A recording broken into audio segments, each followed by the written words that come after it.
One of the things, I've already spoken about this, I want to bring it up again because I used it as a tool.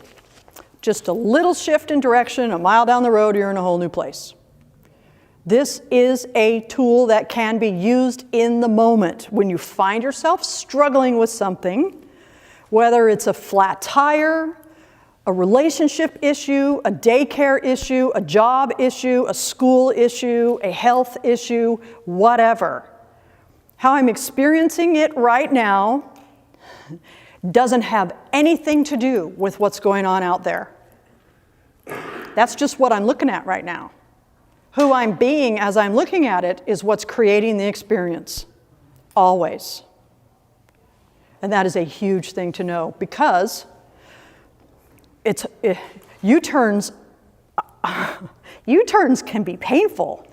Not only that, it doesn't work.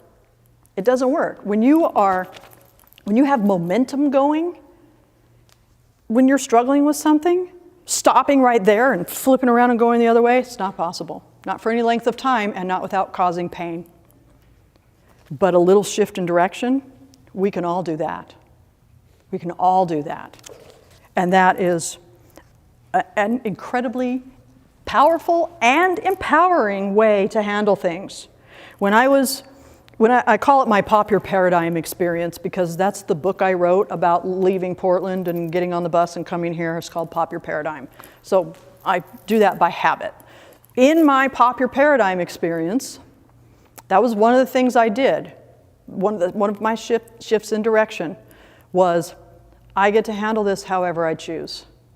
And how do I want to handle it right now? Do I want to handle it like the me that I used to be? Or do I want to practice being the woman that I'm working to become? That's a huge question.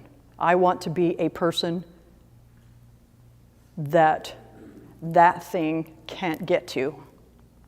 I'm not going to let it get to me. It doesn't have to get to me. Rick and I traveled for a little while in a motorhome. We lived in, Betty Lou was her name. And for 18 months, we lived in this motorhome in 100 square feet of living space with me and Rick and 3 dogs for 18 months. And we still like each other. But Betty Lou broke down quite regularly. And every time that happened, sometimes it was massively frustrating and actually it was always frustrating because it happened so often.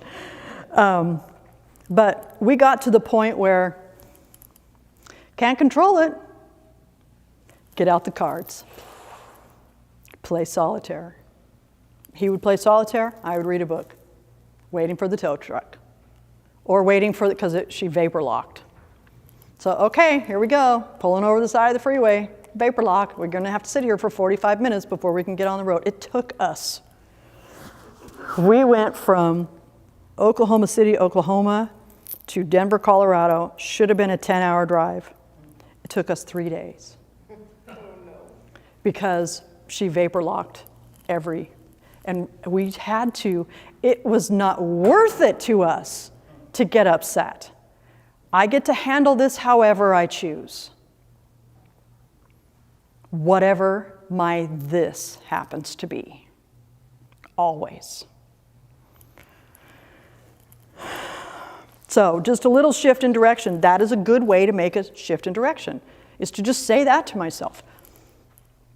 I get to handle this however I choose. No matter what my this is. So how do I want to handle it? Do I want to go where frustration and anger and bitterness and unforgiveness and hatred is going to take me? Or do I want to make a little shift in direction? We have some political stuff going on that is a great opportunity to practice. I have been, I'm to that point where it's just not worth it to me to struggle against this anymore. You know, it's just, it is what it is, and it is what it is, and it is what it is, and what it is what it is. Seriously, it's a circumstance. The circumstance itself doesn't give a rat's ass what I think of it or how I feel about it. It just is. How I handle it is completely up to me. How I experience it is completely up to me. I have decided that, thank you, universe, for this opportunity to practice looking for the common ground, even if it's only the size of a postage stamp. And I'm having fun doing it. Does anybody ever get sucked into comments on Facebook? I do. I do it all the time. Now, I have decided not to let it bother me anymore. So when I do happen to, if I'm interested in something and I want to see what's going on, I'm learning to thank you, universe, for this opportunity to practice looking for the common ground between the people who are calling each other libtards and Trumpkins. I can't stand either one of those words. But there is a common ground between them. There really, really is. It's just hard to see because that other stuff is in our face. So, thank you, universe, for this opportunity to practice. And it's working. It's working. The more I do it, the more I'm able to focus there and the more I'm able to see it. These people just want what they want. And, they're going about it the best way they know how. That's all. That's what was going on in that abusive relationship. He was doing everything he was doing because that was how he knew how to do it. That's it. I didn't have to take any of it personally because it wasn't about me. It was about what was going on inside of him. And the same is true in anything. So, shift your direction. Anybody want to share what they wrote down? Anybody willing to share what you wrote down and then what you think a good shift in direction just a little shift in direction might be for you? Anybody? Any willingness? Oh, awesome. So the thing I'm struggling with is balance. Balance? Balance. Okay. Because Ooh.